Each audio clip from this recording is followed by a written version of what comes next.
علاج مرض السرطان بالطب البديل، هذه موضوع قاعدة تصير عليه ضجة الحين. كثير من الأطباء حول العالم قاعدين يعالجون مرضى السرطان بدون أدوية، بالأكل، بتغيير نمط الحياة، تغيير التفكير. وهذه الأطباء للأسف مو كثير من الناس يعرفون عنهم. فقبل فترة سويت مقابلة مع طبيب يعالج سرطان بالطب البديل في مصح في تايلاند، وهذه الحلقة كان عليها إقبال كبير، فقلت بواصل هذا الحوار وهذا الحديث مع هذا الطبيب ومع غيره. فاليوم بعطيكم أجزاء من المكالمة اللي تكلمت فيها مع طبيب اسمه دكتور توماس لودي، وتكلمنا على سكايب، وحاولت أني أطرح بعض الأسئلة اللي قلت يمكن بتكون على بالكم أنتم. فإن شاء الله تعجبكم المقابلة، وإن شاء الله يكون عندنا حوارات أخرى كثيرة معاه ومع غيره من الأطباء أيضا اللي قاعدين يتطرقون حق هذا الموضوع. Is there actually a personality or a type of person that is more predisposed to cancer than others? Like, is there a way of thinking or a body type, or because the cancer mentality is kind of a mentality, it's a build-up to the disease. It never is just the disease. So do you, from what you've seen, from the people that you've healed or helped, is there a pattern? Yes, there are some patterns that we see with regards to breast cancer, for example. We know that we just see, it's not 100% of the time, but for most women with left-sided breast cancer, we see that they have real issues with their mothers. There's a maternal problem going on there. If we see women with right-sided breast cancer, it's usually a problem with their spouse or their occupation or something. That just seems to be what we're seeing, and you can just imagine why. You can just think about why. The other thing in pancreatic cancer, what we see is that people with pancreatic cancer never seem to finish their treatment. They have really incredibly powerful control issues.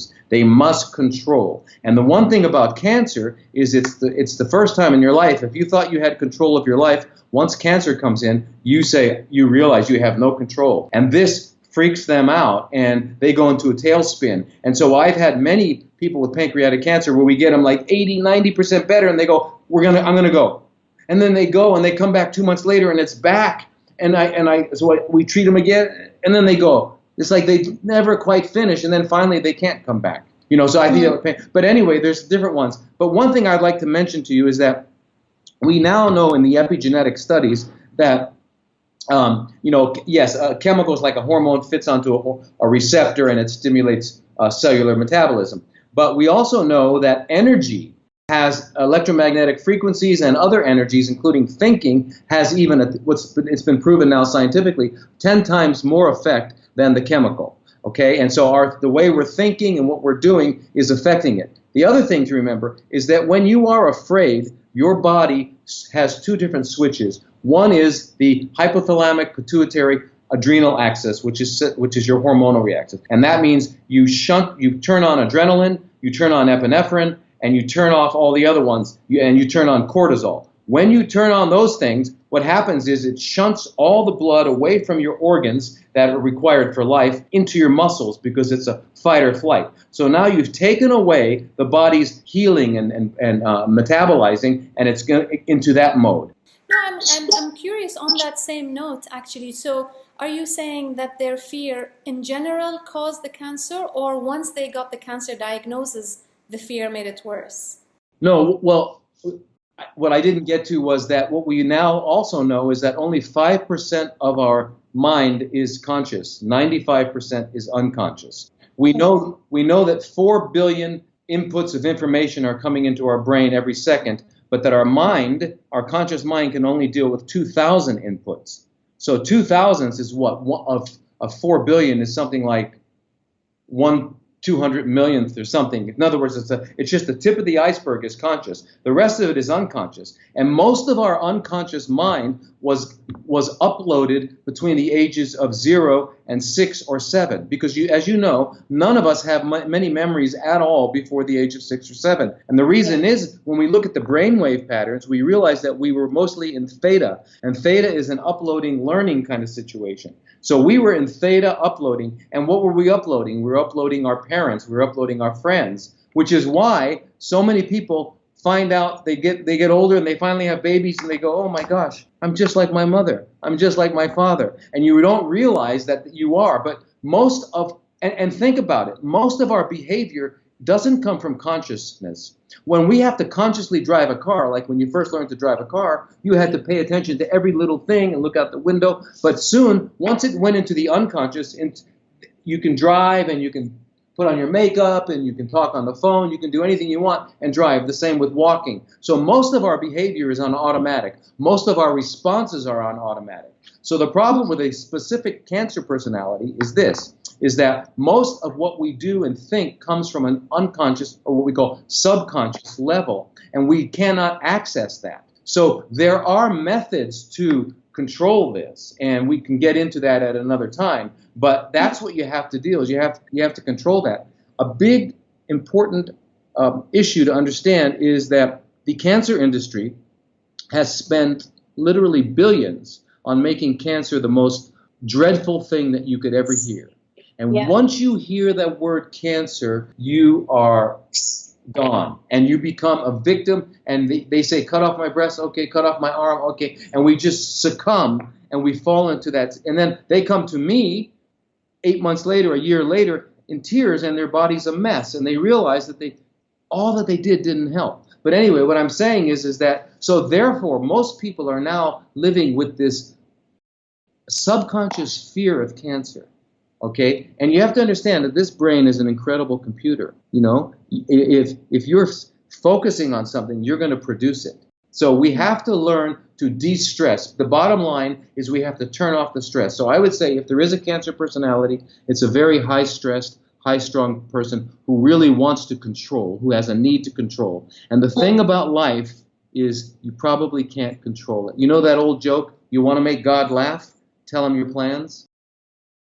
You know, and that's the truth, right? I was going to go to the store, but my car didn't start, and then I ran out of gas. So going to the store is not up to me. Hopefully I'll get there, but I just want to point out something. I'm trying to illustrate a point that what happens to us in life and our behaviors and all that is really not in our control. So, and we are living a very, very high-stress, unnatural, you know, my fingernail broke, my hair's not right, I'm late for an appointment. And so we're always in this fear and anger mode. And this fear and anger mode, what I'd like to remind people is you're turning off the fundamental growth functions of the body, and you're into the fear mode. Okay, and when you're into the fear mode and you're turning off, you don't have blood flow to your heart, you don't have blood flow to your liver. It's not doing the best it can because you're afraid. And that's what stress is. Stress is a hybrid between fear and anger. It's somewhere in there, you know? It's funny you say that because, I mean, technically, most faiths, or all faiths even, talk about how you're supposed to let it go and let God. And we have that concept very big in Islam as well. But what's strange is that you find that even the most conservative of people who are very adamant about their religion and very strong with their religion, they still have that element of I still need control. It's I'm not flexible enough in my thoughts, I'm not flexible enough in my ideas. But also there is an element of the victim mentality as well, right? Mm-hmm. Absolutely. Well, we're a victim of our genes, we're a victim of our biology, we're a victim of society, we're, you know, of everything. I mean, the only food available is fast food, you know, et cetera, you know, so, you know, we become the victim. And what that does is it really harbors inside of us a very deep-seated anger, and very deep-seated frustration. And we know that anger produces fear. You know, fear and anger go together, you know, you have to go way down deep to find that out. But, you know, really all religions, all faiths talk about surrender, you know, surrendering. surrender to God. When we bow down, we're surrendering. But, the truth is, when it comes to our physical health, most people, even though they may claim and think and believe in their hearts that they are very strong in their faith, they believe the doctor more than they believe the rabbi, more than they believe the priest, more than they believe the monk, more than they believe anybody of the elders. Because but my doctor said, and so here's your healing, your spiritual advisor telling you to, don't worry, let it go. Come, give your alms, do what you need to do with God. Get yourself straight with God, and it'll take care of it.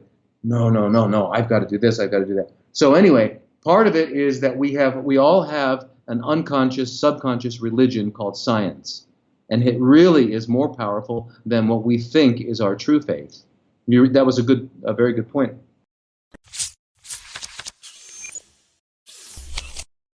إن شاء الله عجبتكم هذه المقابلة البسيطة. في الفيديو حطوا لنا في الكومنتس، أنا خاطري أسمع منكم. هل عندكم أسئلة؟ هل عندكم استفسارات؟ هل في سؤال أنا ما سألته للطبيب أنتم خاطركم تعرفون عنه؟ أو هل عندكم تجربة مع مرض السرطان أو مع أي شيء ثاني خاطركم تشاركونا فيها؟ حطوها في التعليقات. وإذا عجبكم الفيديو لا تنسون تحطون لايك، وضروري تسجلون في القناة عشان أول ما يطلع فيديو يوصل لكم.